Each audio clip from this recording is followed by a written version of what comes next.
through my work at Warming Room Community Ministries, we've gotten to know a lot of people, and I've gotten to make a lot of friends from walks of life that I wouldn't have come across without doing this work. And there was one individual who we got quite close, and he was just so gifted. He was just this amazing pianist who, whenever there was a piano in the room, he would sit down and just start jamming. And the room would get calm when he was at the piano. And he and I, we would chat quite a bit. He ended up, we started organizing some concerts, and we'd get him to be the opener. And it was always awesome because he was a community member at our drop-in center. And so the artists who would bring in would always be like, "Oh, isn't that sweet? You're letting a community member." And I'd just wait for them to hear him, because then they'd realize, well, he's actually a better artist than I am, and have those experiences. And it was incredible. But Jeff struggled a lot with addiction issues, and one day we got the call that you never want. Jeff had died of an overdose, and it hit us all really hard.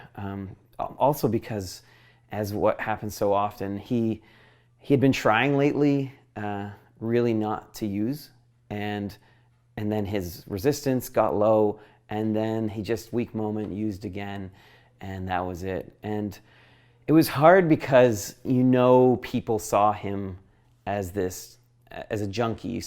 But we knew him as much more than this.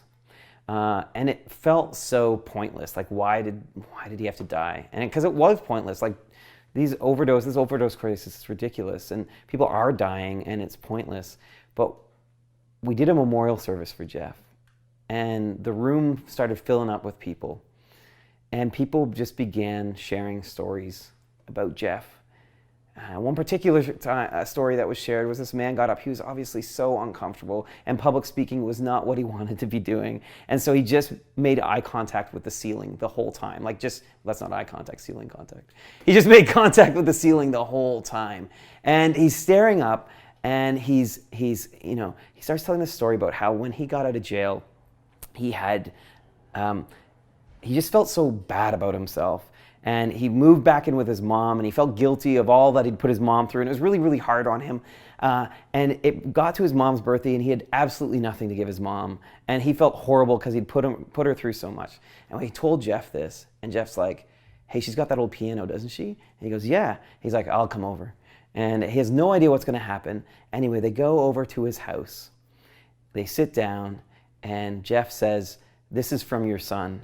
And Jeff sits down and plays this song on the piano, and the mom just starts weeping because it was her dream. She loves music so much, and Jeff was answering this. And the man starts weeping because he couldn't have ever thought of a better gift from his mom. Anyway, as that's all going on, there's this, we start realizing just Jeff's continuing, right? Like, Jeff's resurrected in these stories, that Jeff's influence on all of us was never going to, I'm never going to be able to forget Jeff, and nor are the people in the room. And by sharing those stories, Jeff continued. And that didn't make his death or the ridiculousness of this opioid crisis, of this drug poisoning, or all this horrible stuff, it didn't make any of that right. But what it did mean is that Jeff isn't done. Jeff isn't what the news would often call a junkie. He was so much more than that. And for me, I needed to hold on to that.